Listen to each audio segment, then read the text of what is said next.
আসসালামু আলাইকুম ওরহমতুল্লাহি ওবরাকাতু। সম্মানিত প্রিয় দিনী ভাই ও বোনেরা, আমরা আজকে স্পেশাল একটা বিষয়ে কথা বলবো। সেটা হলো জিলহজের প্রথম 10 দিনের গুরুত্বপূর্ণ 10টি আমল সম্পর্কে আমরা ইনশাল্লাহ জানব। এই দিনগুলোর দাম আল্লাহর কাছে সবচাইতে বেশি। এই জন্য উম্মতে মোহাম্মদীদেরকে আল্লাহ যেহেতু স্পেশাল হিসাবে, সুপার পাওয়ার হিসাবে এই দিনগুলো দিয়েছেন, এই দিনগুলো কাজে লাগানোর দরকার। কিভাবে আমরা এই 10টা দিন কাটাবো তার একটা সামান্যতম একটা মেসেজ আমরা এখান থেকে নিতে পারবো। 1 নাম্বার যে আমলটা আমরা বেশি বেশি করে করব সেটা হলো আল্লাহর জিকির করা, অন্য সময়ের চাইতে বেশি জিকির করা।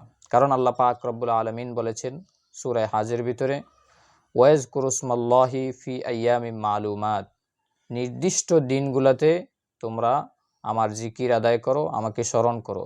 এখানে মুফাসসিরিনগণ বলেছেন এই আয়াত দ্বারা আল্লাহ রাব্বুল আলামিন জিলহজের প্রথম 10 দিনকে বুঝিয়েছেন।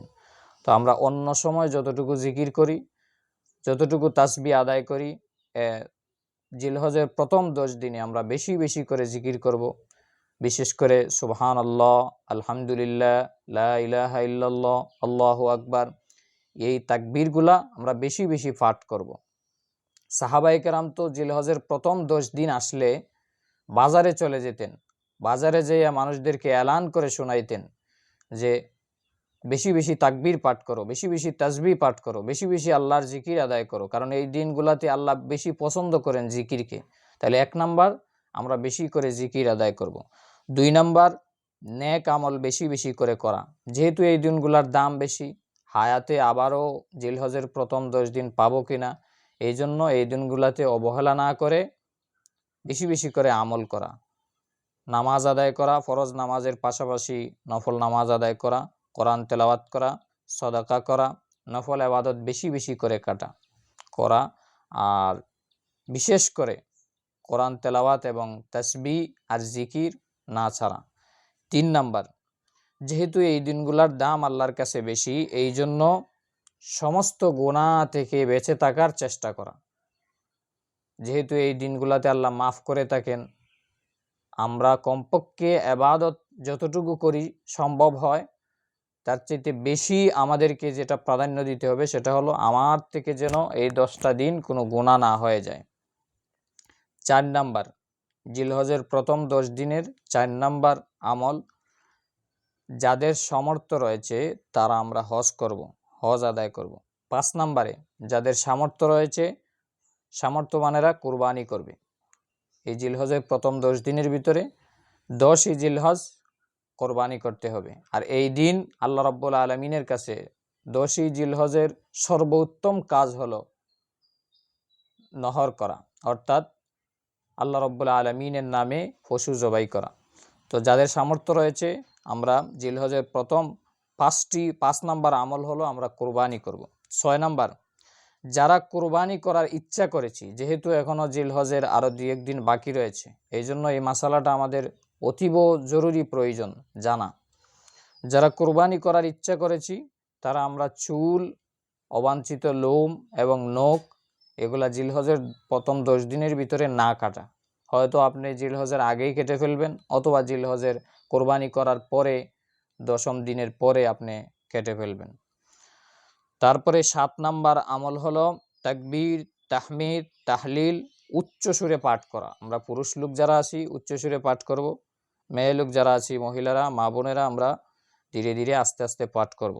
সুবহানাল্লাহ, আলহামদুলিল্লাহ, লা ইলাহা ইল্লাল্লাহু, আল্লাহু আকবার। এটা হলো 7 নাম্বার আমল। 8 নাম্বার আমল হলো 9ই জিলহজ ফজরের নামাজের পর থেকে 13ই জিলহজ আসর পর্যন্ত আমরা আইয়ামে তাশরিকের এই তাকবীরগুলো আমরা পাঠ করব। আল্লাহু আকবার, আল্লাহু আকবার, লা ইলাহা ইল্লাল্লাহু, আল্লাহু আকবার, আল্লাহু আকবার, ওয়ালিল্লাহিল হামদ। 9ই জিলহজ ফজরের নামাজের পর থেকে 13ই জিলহজ আসর পর্যন্ত প্রত্যেক নামাজের পরে একবার পড়া ওয়াজিব, 3 বার পড়া সুন্নত।